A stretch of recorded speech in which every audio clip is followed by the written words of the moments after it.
Okay, good morning, everybody. Today we'll be dealing with the topic multiple sclerosis.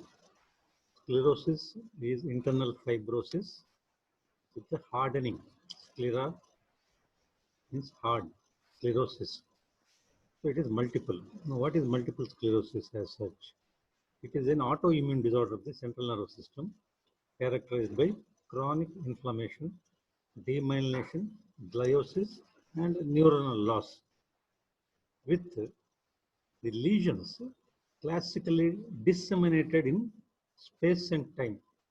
Now, this is a very classic term, phrase which has survived several decades, and there is no better term for that, that the lesions are disseminated in time and space. We'll come to it later. Now, you can see it is a chronic process. Though one presentation is acute fulminant, usually most of the cases of multiple sclerosis are very chronic, years together. And there is inflammation, not infection, but inflammation due to several reasons. There is a demyelination. Myelin is removed or destroyed in parts of the central nervous system. Then it's followed by gliosis. Gliosis is again scarring. And there is a neuronal loss. Initially, axons are spared, but later even the axons are also destroyed. Finally, retrograde destruction of axons, neurons also occurs. So this is the definition. Each word is important here. And the dissemination in time and space means that the lesions characteristically appear after some gap. So today you get one lesion. Then after 6 months you get another lesion. That is dissemination in time. Dissemination in space means you don't get the same lesion at the same place again. Suppose a patient develops hemiplegia today. After 6 months, he won't develop the same hemiplegia. He may develop some other symptom or sign. So they are separated. Dissemination means separation, distribution actually. So they are distributed in time and space. So each symptom takes its own time to appear, and every time it's a new symptom. So this feature you have to keep in mind, because this is a very diagnostic point with respect to what the criteria say. The classic dissemination in time and space should be there to say it is multiple sclerosis. Now coming to the incidence, in India it is 1 in 1 lakh. Sorry, 1 in 10 lakhs, 1 million, 10 lakhs. So quite rare, but it is common in European countries. We'll come to the reason why. The highest incidence is seen in the Orkney Islands, which are situated above Scotland, almost near the North Pole. And as a nation, Canadians have the highest incidence. That also, there is some reason also, we'll come to it later. Now coming to the age group, the commonest age group is 20 to 40 years. It's extremely rare to see patients having multiple sclerosis before puberty or after 60 years. In such cases, you have to think of alternative diagnosis. MS may not be a real possibility in those age groups. Now coming to sex. So one type of multiple sclerosis, that is the commonest type, relapsing and remitting multiple sclerosis, is more common in women by the ratio of 2 to 3 is to 1 compared to women. Is more common in men. In other types are usually, they have a roughly equal sexual distribution. Now, ethnicity. So, among all the patients in worldwide, patients with European descent have a higher incidence of multiple sclerosis. Then, coming to geography, as I just mentioned, some of the north areas which are nearer the poles. That is, in other words, the incidence of multiple sclerosis increases with increasing distance from the equator. So nations which are very near to the equator, Sub-Saharan Africa, India, Sri Lanka, so if you cut the globe into half, those nations nearer to the cutoff point have very few cases of MS, whereas to go to the poles, so the Scandinavian countries, the Shetlands, Orkney Islands, Canada, Alaska, and in both hemispheres, you come down under New Zealand, Australia, Papua New Guinea. So these have a higher incidence of multiple sclerosis than those countries which are nearer to the equator. So the incidence is indirectly related to lessened sun exposure and less vitamin D3 production in the body. Vitamin D, among its other functions is also an immunomodulator and regulator. So obviously, people at the ends of the earth, the poles, near the poles, the nearer they are, the more deficient and they are in vitamin D and more immunodeficient. So that may be one reason for the increased incidence of MS near the poles. Now, then what are the etiological factors in multiple sclerosis? So there is no single classic etiological factor, it's a combination. So there are three factors involved here. One is environment, the second is genetic, the third is an autoimmune nature. So environment we have just seen, patients living away from the equator are at a higher risk, and this risk persists throughout their life. Suppose a patient is born at the higher ends of the earth, that is, say in Europe, and then he migrates to Africa or India. His risk of acquiring MS does not decrease. Obviously, some factors or environmental exposure during the period of growth is important for the continuation of the risk, irrespective of where they go later in life. Then, women are showing more incidence of uh, multiple sclerosis. For some reason, it is more common in women. And exposure to some of the infections, especially Epstein-Barr virus, is supposed to be associated with multiple sclerosis. Several other agents are also incriminated, but there is no hard and fast uh, evidence that a particular virus is responsible for the onset of MS. Maybe it's a combination or acquired herd immunity to viral infections, which may initiate an autoimmune response. You know that autoimmunity, the commonest cause of autoimmunity is molecular mimicry. So the body launches a response against a viral molecule. It is as likely to launch a response against its own antigens, which resemble those viral molecules. So maybe exposure, environmental exposure to viruses and other agents may be also one of the reasons. Unlike vitamin D3 decreased deficiency, exposure to vitamins, viruses or other infectious agents, again, autoimmunity. This could be one reason.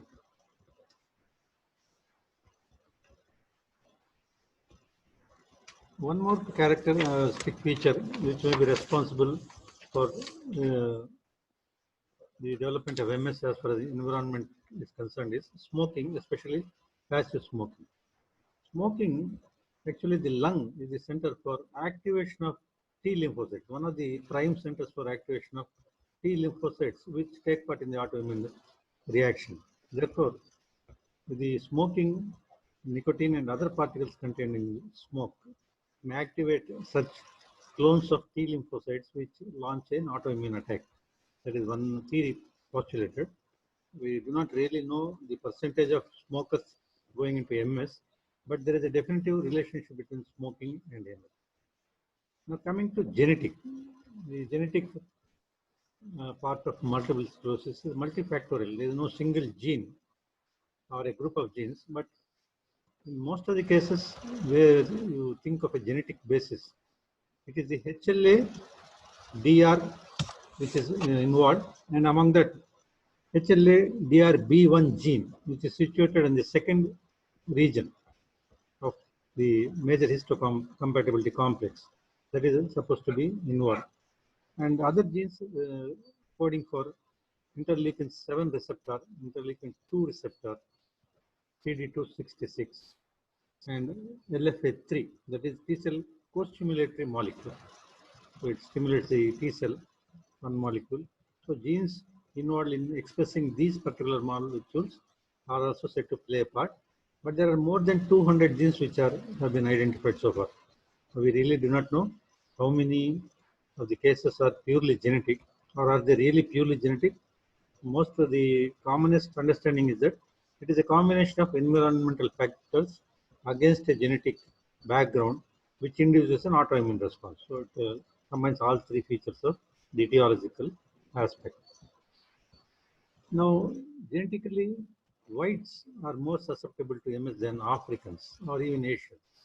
So the Caucasians, that is the whites in the Europe, those people are called whites, Europe and North America. They migrated to Australia and New Zealand. They are also come under the title of whites. They are more susceptible than Africans in Asians. It's really genetic or because of the areas where they live in, it's not certain so far. And the another basis for suspecting genetic transmission is women transmit MS more to their children than men. So this suggests a mitochondrial inheritance.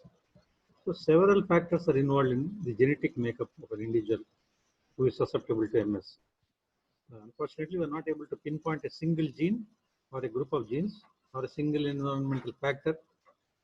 So finally, autoimmunity. All said and done, patients, unless they develop an autoimmune reaction, these environmental factors or genetics are not going to harm the patient. So there is an autoimmune tendency among some patients. This is evidenced by the presence of increased number of CNS T lymphocytes. Within the CNS, T lymphocytes are rarely present. You can see T lymphocytes there, and within the CSF, if you examine, you see oligoclonal bands of immunoglobulin. So they are synthesized intrathecally. They are not passively transmitted through serum, but oligoclonal bands of immunoglobulins, which are produced from selected clones of intrathecal cells. They produce oligoclonal band IgG, which are seen in case of multiple sclerosis. So these suggest an autoimmune pathology. So finally, what you have to remember is that multiple sclerosis is a combination of environmental factors, genetic background, and an autoimmune susceptibility. Then only you will get multiple sclerosis. Now coming to pathogenesis, I have drawn a diagram of the normal neuron.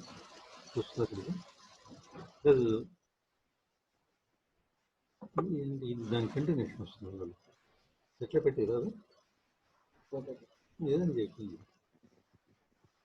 Just wait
on that.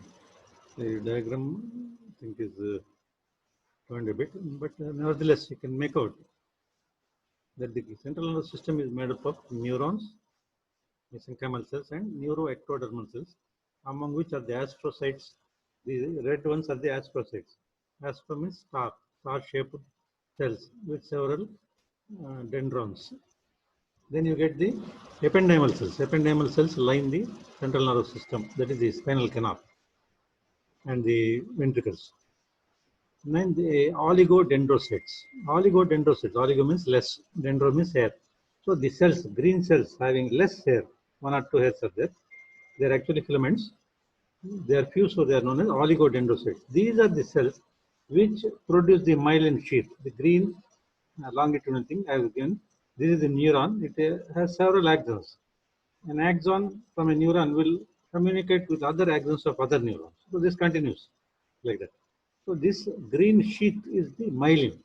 In the central nervous system, the oligodendrocytes produce the myelin and coat the axons with it. In the peripheral nervous system, you get this Schwann cells doing that same job. Now, the function of myelin is next slide.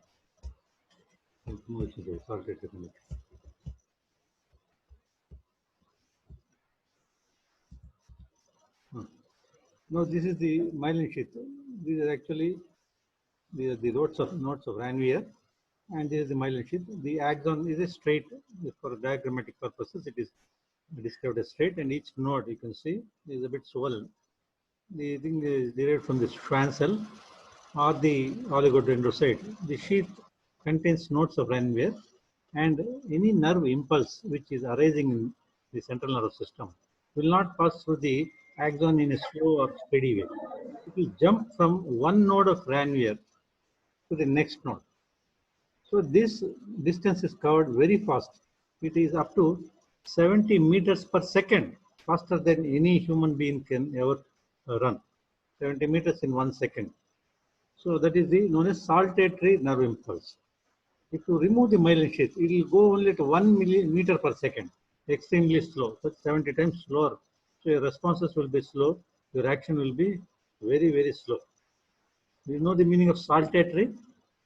Saltos in Spanish means jumping. Salto means jumping. So saltatory means jumping. So the nerve impulse will not transmit in a straight way.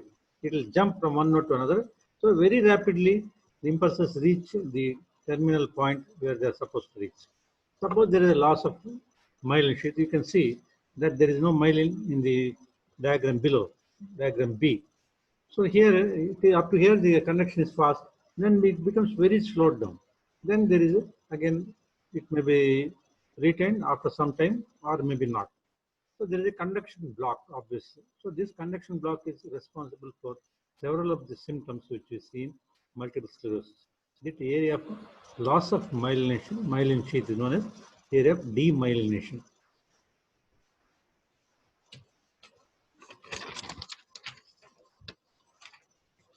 Now, how does this process actually start? How does the process of demyelination start? It starts with the entry of T lymphocytes, activated T lymphocytes, breaking through the blood-brain barrier. Now, the blood-brain barrier is an important protective mechanism for the CNS against all sorts of insults, including infections. Now, once this is activated, T lymphocytes enter and then they proliferate and they initiate an inflammatory cascade where the cytokines produced, like interleukins, interferons, the tumor necrosis factor, and other cytokines, they all take part in destroying the myelin sheath. In addition, this will reduce the axonotropic factors, that is, tropos means nutrition. So, factors which are necessary for axonal nutrition are also reduced by the process of demyelination. So, initially, the demyelination process spares the axons. It usually does not include axon. It's only the myelin sheath which is destroyed. But over a period of years, several years later, even the axons are also destroyed, and the destruction can proceed anterogradely or even retrogradely. That is known as dying back. So that is the reason for relapses and progression of disease. So if you remember if you see the course of the disease, you will see that there are several variations. All the variations in the disease you see are due to new onset of demyelination and extra axonal loss. So suppose the demyelination is limited at a certain extent and axons are lost only to a certain extent, then the lesion should be stabilized. The deficit should be stabilized to whatever extent it is. but that is not the case in MS. The lesions do progress again and again, or they may be progressing over a period of time continuously. Now, this is because of second, third, or fourth time demyelination with axonal loss. So, demyelination and axonal loss are a continuous process in multiple sclerosis, probably with some remissions for some time. And is it the T lymphocytes alone which are involved? No, even the B lymphocytes are also involved. B lymphocytes, that is, they produce autoantibodies. Plasma cells and B cells produce autoantibodies to myelin-related proteins, especially myelin-derived basic protein, myelin-derived protein, and the myelin oligodendrocyte protein. So these three are involved. You see that they are all related to myelin. So the antibodies obviously destroy the myelin sheath over a period of time. Then what happens if there is myelination? Okay, myelination is agreed. So with demyelination, the impulses are transmitted very slowly. That is, conduction time slows, or there may be a total conduction block. And over a period of time, anterograde axonal death also occurs, because myelin, in addition to providing fast access to an impulse, also provides neurotropic, that is axonotropic factors required for growth and maintenance of axons. Now that is lost, so certain areas become dead, and they may die away anterogradely or retrogradely, that is dying back can also occur. So this is the reason. And among all this, the basic point is integrity of the blood-brain barrier. That if that is intact, MS will not occur. So the prerequisite for MS is that the blood-brain barrier should have been broken. Then only T lymphocytes can occur. And in a lesion, what do you see? What do you see in the actual pathological lesion? There is perivenular cuffing. So around the areas where there is MS, there are veins. Around the openings of the veins, there will be accumulation of T lymphocytes and macrophages and cytokines. So this is known as perivenular cuffing. So this occurs in the cerebral cortex, the subpial regions of the spinal cord, and the periventricular areas in the brain. So this is where finally what happens, that area becomes demyelinated, then it is replaced by gliosis. And after the initial attack is over, the gliosis gets hardened, so leaving a gray scar, gray hard scar, which is 1 mm to several centimeters in size, and well circumscribed. It's not diffuse. You can easily make out on autopsy or on MRI. The well circumscribed hard scar, which is a result of inflammation. So this is what you see in the pathological aspect.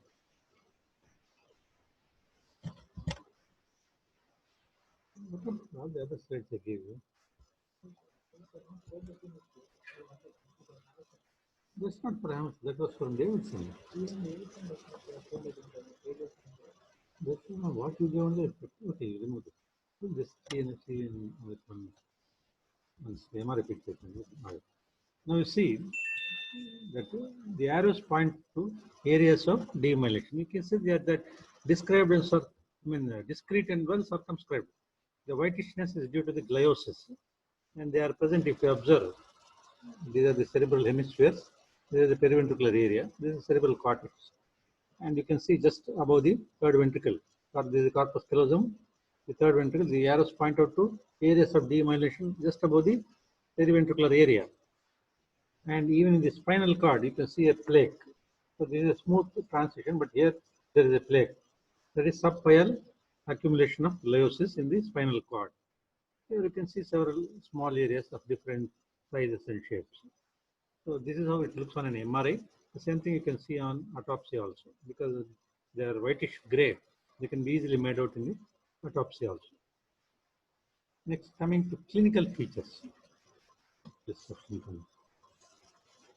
So clinical features can be different types. They may be non-specific, they may be specific. Non-specific are weakness, tiredness, lethargy. So these are all supposed to be due to conduction blocks. Not that the muscle power is decreased or the patient is in any way affected otherwise, but because of conduction block, patient feels weak. Then there may be definitive symptoms like optic neuritis. Especially, it can present as a single or first episode. One of the advantages of optic neuritis is, in case patients who have only optic neuritis initially, they do not suffer relapses. All the other patients suffer relapses. And the prognosis is best for patient with optic neuritis as the presenting symptom alone. So there may be several, the one thing you have to remember that the symptoms and signs related to the areas where there is demyelination and the extent of demyelination. So depending upon where the demyelination is, you can have several signs. Except cognitive dysfunction is a rare sign, dementia is a rare sign. Otherwise, all the sensory as well as motor signs you can see. Classically, you see several signs like Lermit symptom.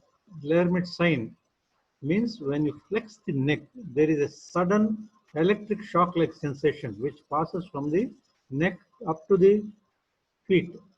So this is very typical of posterior column loss, and it's not diagnostic of MS. It can be seen in the cervical spondylosis or other compressive myelopathies also, but it is one of the classical features of MS. Then you can see non-compressive paraparesis.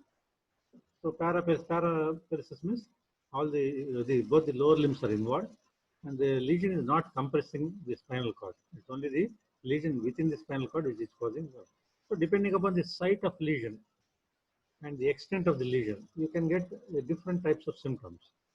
Then you can get partial Brown-Séquard syndrome, hemisection of the cord you can get. So one side you get sensory symptoms, other side you get motor symptoms, one off. Internuclear ophthalmoplegia is also described. So when the mammillary bodies are involved, the third nerve nucleus and the sixth nerve nucleus, they get affected, leading to a condition known as internuclear ophthalmoplegia. This is very, very characteristic of multiple sclerosis.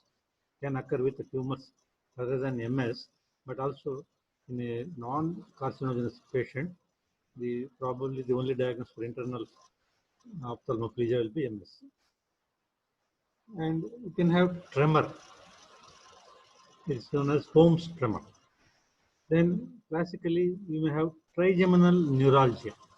Trigeminal neuralgia, there are several causes postulated, but if you see trigeminal neuralgia in a young patient, especially if it is bilateral, then you have to, or if it is associated with sensory system, or it is non-paroxysmal, then you have to suspect MS, because classically, tic douloureux is a paroxysmal lancinating pain.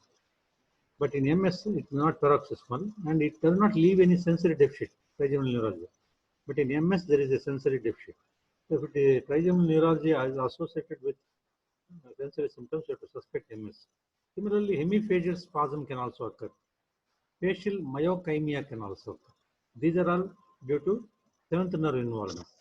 So cranial nerves can be involved, motor system can be involved, and there is a heat-related symptoms. That one is known as Uchthoff's symptom, UHTOFF symptom. That is when a patient takes a bath with warm water, or he does some exercise, or he develops a fever, or he goes out in the sun. So increased core body temperature, if it is increased, the symptoms of multiple sclerosis, especially optic neuritis, they worsen. That is known as Uchthoff symptom. So Lermit sign, Uchthoff symptom, Holmes tremor, you can remember. These three things you can remember. There can be bladder dysfunction. See, the bladder relaxes by alpha adrenergic stimulation, and the detrusor contracts by muscarinic cholinergic receptors. So normally there is a nice balance between need and action. So when the bladder is full, the alpha receptors they relax the bladder wall, sphincter, and then the detrusor contracts, the urine is emptied. But when there is bladder hypersensitivity, dyssynergia between both these two, it could lead to either incontinence or overflow incontinence when the sphincter relaxation is not proper.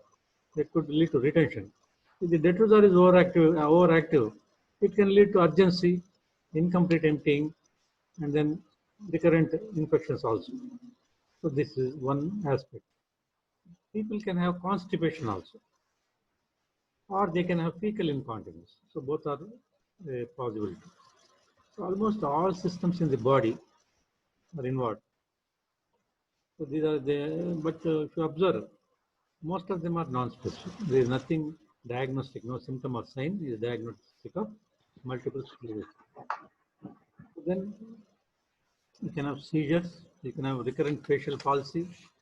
So different types of what, finally what you have to remember that motor, sensory, cranial nerve and autonomic systems can all be involved in varying degrees at various places. So motor system, anywhere in the tract, motor corticospinal tract can be involved. Similarly, all sensory modalities, including the posterior columns, can be involved. And then autonomic nervous system, your bladder, bowel, and then sexual dysfunction. Erectile dysfunction is described in MS, especially the age group being 20 to 40 years. It can be a very problematic thing for men. Erectile dysfunction is also described.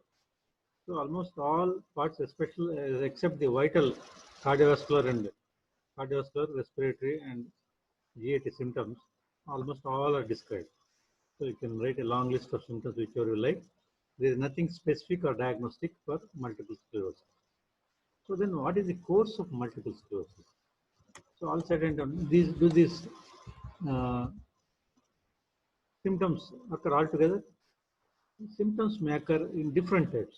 Based upon this, the course of multiple sclerosis is described in 4 types. The first, which is not described here, is known as the acute fulminant type. It occurs in less than 10% of patients. There is an acute onset of several neurological symptoms which keep on increasing with the time, rapidly with time. This has a very poor prognosis, but fortunately it occurs only in less than 10% of patients. The commonest is relapsing remitting multiple sclerosis, RRMS. So you can see the diagram where it is given in blue. You can see one episode of disability followed by a gap over the time scale, another episode which is less in disability, and the episodes are continuing later, but with some time gap. In the later part of the diagram, you see that the neurological deficit has not totally recovered, but it has only decreased. There is some time gap. Again, it is increased. There is gap.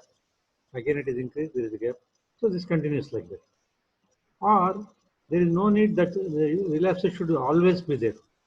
There is one more modality known as primary progressive multiple sclerosis, PPMS. So right from the beginning, there is no decrease in disability. So it may start with a slow disability, small disability, and keeps on increasing over a period of time. This also fortunately occurs in less than 2 to 3% of cases. Now coming to SPMS, that is secondary progressive multiple sclerosis. So initially, it is relapsing and remitting type. So you can see in a pink diagram, you can see that the one bar represents disability. There is a time gap. Then the second bar is showing smaller disability. But from then on, it is a continuous time scale. It keeps on increasing and there is no remission at all. And the deficit, if you observe, compared to RRMS, the deficit has never decreased. It keeps on increasing in a tangential manner.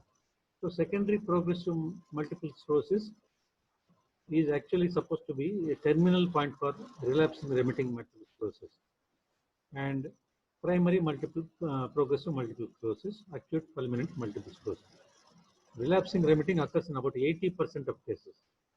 PPMS 2 to 3%, SPMS about 10%, acute fulminant also about 10% of cases they do occur. This is the course of and types of multiple sclerosis. So it is difficult to diagnose in case of PPMS because we said the lesions are classically distributed in time and space. Here there is no remission, so it's not easy to describe the space. But if you take a careful history, you will note that the initial deficit was there. Later, newer deficits kept on adding without the primary deficit getting down. So primary deficit plus secondary deficits plus tertiary deficits and so on like that. But over a period of time, definitely. So that is the diagnostic point. That's why it is classically described as lesions distributed or disseminated in time and space. Now coming to info, so you have seen the types. We come to the investigations. So what are the investigations which have to be done? So the MRI is the diagnostic investigation as far as all central nervous system lesions are concerned.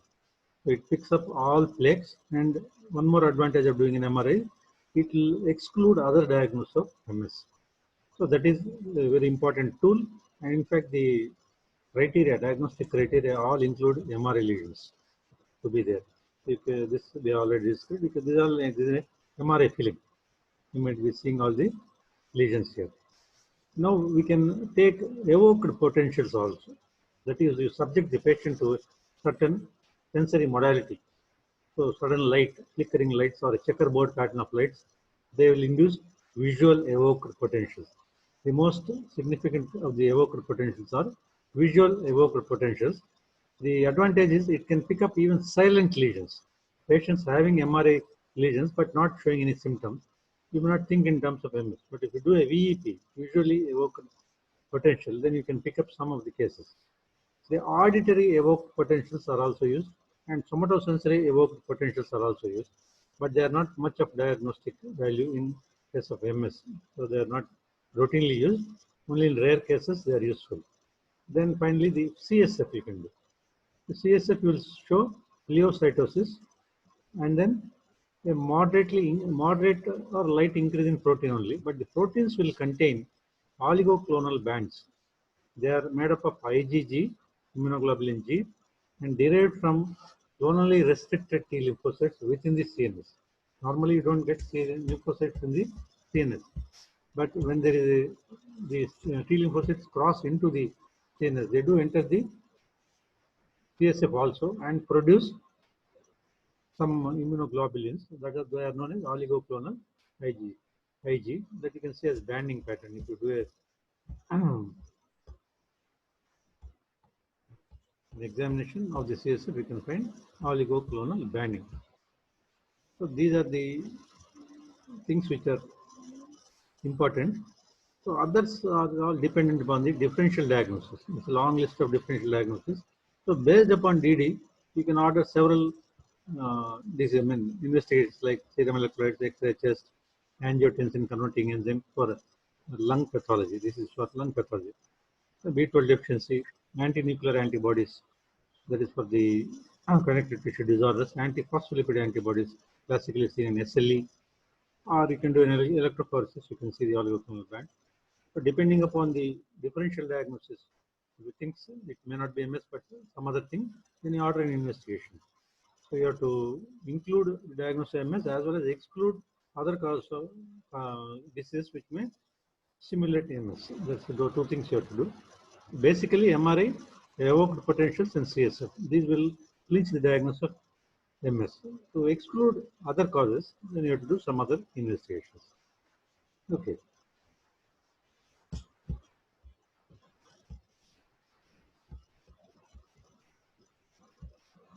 Now coming to the differential diagnosis, this is a long list. As you can see, acute disseminated encephalomyelitis, antiphospholipid antibody syndrome, Behçet disease. This is also an autoimmune disorder. Cadacil, leukodystrophies, HIV. In almost all problems with the CNS, you can include HIV as a differential diagnosis. And optic neuropathy may be ischemic. Lyme disease, borreliosis, mitochondrial encephalopathy, lactic acidosis stroke, that's known as the MELAS syndrome.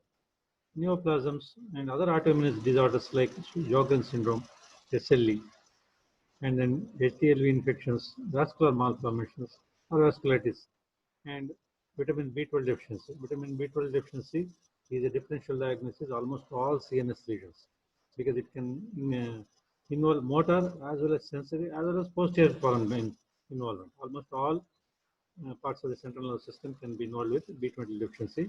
That's something you have to remember when you treat any patient of CNS. You also exclude B12 deficiency.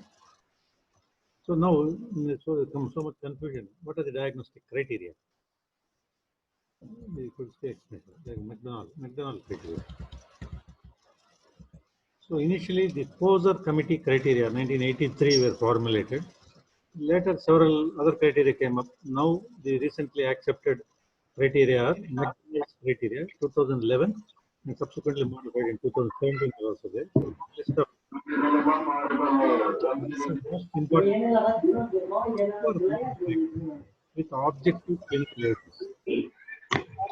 For lesions, that is in the MRI, with objective clinical evidence, or one lesion with reasonable historical evidence of a prior attack.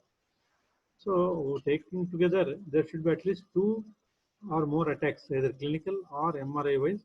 You have to demonstrate two different attacks. That is, they should be disseminated in time and also space. So, depending upon that, a lot of criteria are given. There are two attacks in an MRI, or one attack with evidence, or one attack with clinical evidence, or when there is insidious progressive primary progressive MS. For primary progressive MS, these criteria are not necessary. If it is really primary progressive, then you can term it as multiple sclerosis. So all these criteria you can download. This is taken from Harrison. These are applied actually 2011. Subsequently, it was modified in 2017. The list is not so long. But just remember that MRI evidence or clinical evidence or a combination should be there for at least two separate lesions, whatever the type, except for PPMS, where the lesions are in a continuity. For all other types, you should demonstrate at least two separate lesions, separated in time and space. So that is a basic requirement for diagnosis. This is known as McDonald's criteria. What is the prognosis? Prognosis of multiple sclerosis. What happens? So at the end of 5 years, 5% of patients die, right? But at 15% of patients have only one attack. It may be acute fulminant or it may be only one ordinary attack. 85% of patients continue to have attacks. After the end of 15 years, 50% of them require support for walking because the motor damage is such. They will definitely require support. But there are some lucky patients, that is patients presenting with only optic neuritis or only sensory relapses. They have very good prognosis. Their prognosis is almost normal as normal people. But people with an increased risk are those having acute fulminant multiple sclerosis. Death is very common in those people. So prognosis, overall prognosis, at the end of 5 years, only 5% die. 95% persist, though with some sort of a disability. What are the complications of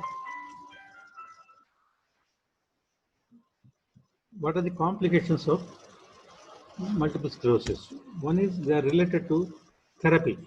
The complications can be related to therapy, glucocorticoid therapy, disease modifying therapy. So otherwise, they can be related to venous thromboembolism can occur. Bladder symptoms can occur as a complication also, as a symptom or as a complication. Psychiatric illness can occur, especially depression or bipolar affective disorder also is described. Then visual symptoms, apart from optic neuritis, it may persist into loss of vision also. In one eye or even complete loss of vision can occur. And then sensory, paresthesia can persist. And bladder and bowel dysfunction we have described, they may occur as symptoms or later they may occur as complications of the drugs also.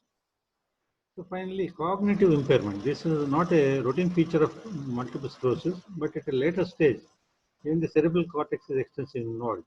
So cognitive impairment occurs, but not to the extent of suffering in life.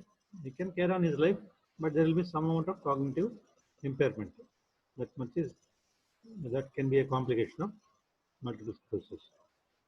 Now coming to the treatment aspect.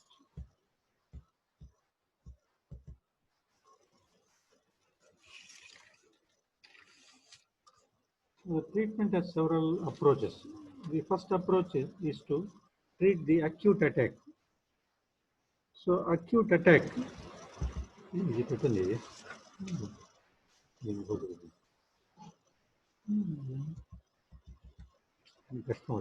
Too much. So you need to treat the acute attack or relapse. Relapse is again an acute attack. Second modality is to modify the disease. So disease modifying drugs. So just like in rheumatoid arthritis, here also you have got disease modifying drug. The third is treatment of symptoms. The fourth is treatment of disability and complications. So there are four approaches to treatment of multiple sclerosis. First is treatment of an acute attack. You give steroids, high dose pulse therapy of steroids, 3 to 5 days. You can give methylprednisolone 500 to 1000 milligrams IV in pulsed manner for 3 to 5 days. You can give 3 times per year, not more than that. And that too in those cases where the symptoms are debilitating, otherwise you need not use. Steroids act very well initially because they reduce the inflammatory consequences of autoimmunity. So the inflammatory cascade is disrupted, but over the long term, their benefit is not proven. So whether to continue steroids forever is not necessary because they are not effective in the long term. So they are reserved only for severe acute cases or at the in some selected cases as an add-on therapy to other drugs. Now we got a long list of disease modifying agents. I'll just go through the list. This you can download. So for relapsing forms of MS, there are several drugs. This is the most common type, relapsing remitting form. So number of drugs are there. Latimer acetate, fingolimod, dimethyl fumarate, natalizumab. These are all antibodies, autoantibodies. Ocrelizumab, teriflunomide, alemtuzumab, mitoxantrone. So these are all used currently. Doses are given in the table which I have written. So which drug suits which person, it has to be individualized. So the therapy is again individualized. Some people may accept one particular drug, some may not accept. So you have to try out. And among these drugs given, I have marked with an asterisk some drugs. They are highly effective. The others drugs are said to be moderately effective. So people can choose whichever drug is convenient for them.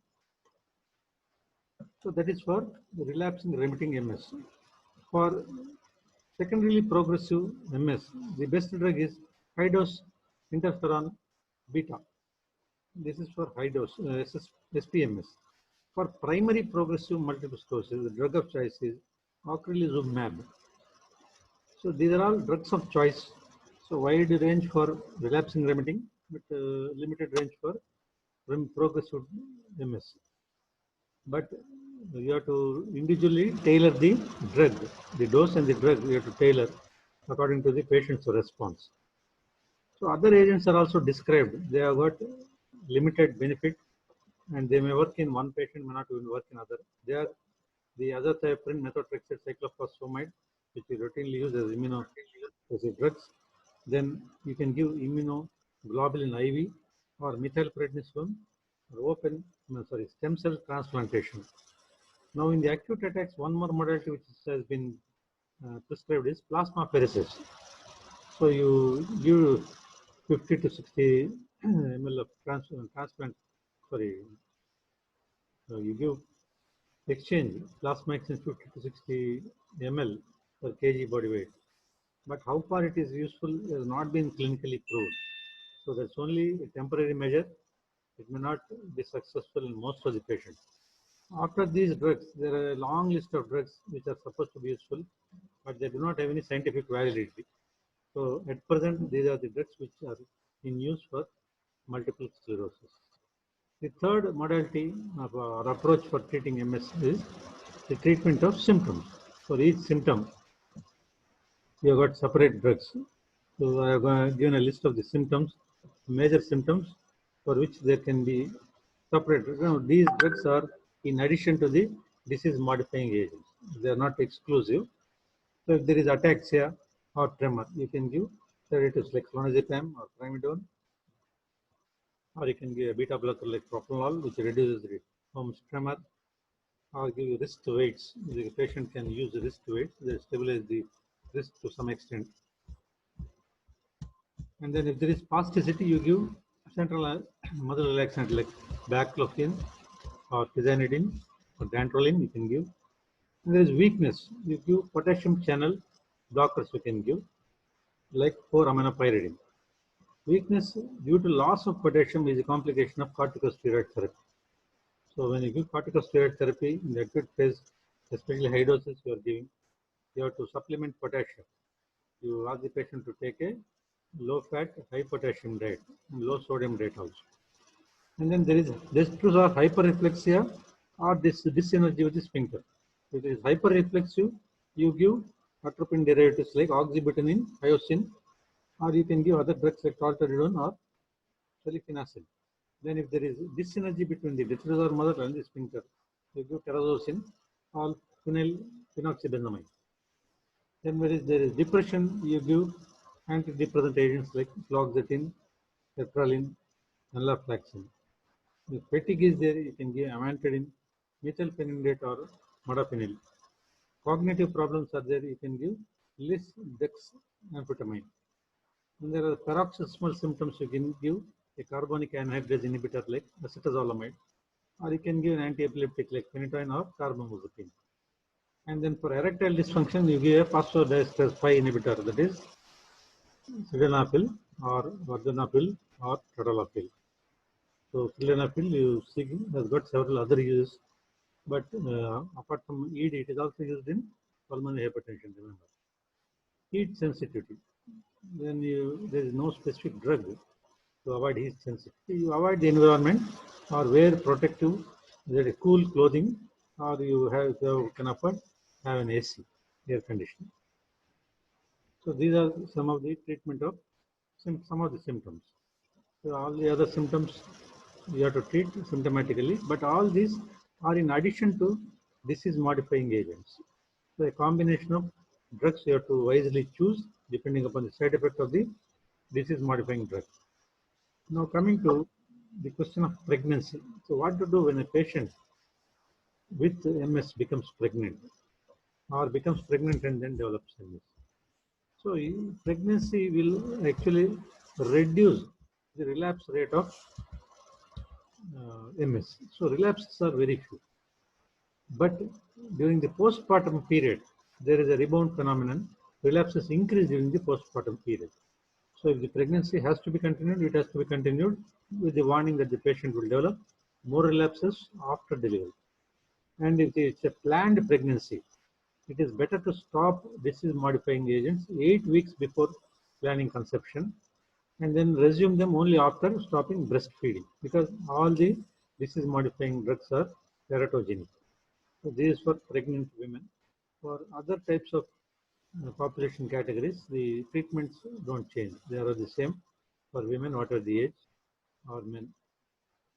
So this is about multiple sclerosis. This can be an essay for you. Optic neuritis is a short note for you. In MSA, it can be also known as Devick's disease, neuromyelitis optica. It may be one variant of MS. So this you have to remember. Essential to your understanding of MS is that the lesions are disseminated in time and space, and the pathological hallmark is demyelination. If you know the purpose and function of myelin, you can extrapolate all the signs and symptoms which can occur. And another point is because of their disseminated in time, the course is chronic with or without relapses. So these 3 points, if you can remember, you can write an essay. Remember all the drugs which are given, they're all latest from Harrison. So you can download at your any doubts?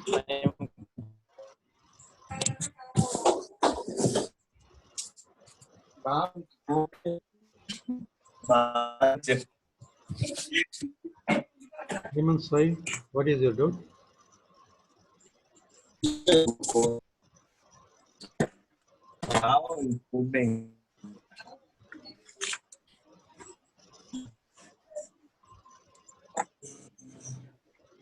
Shashikant, what is your doubt?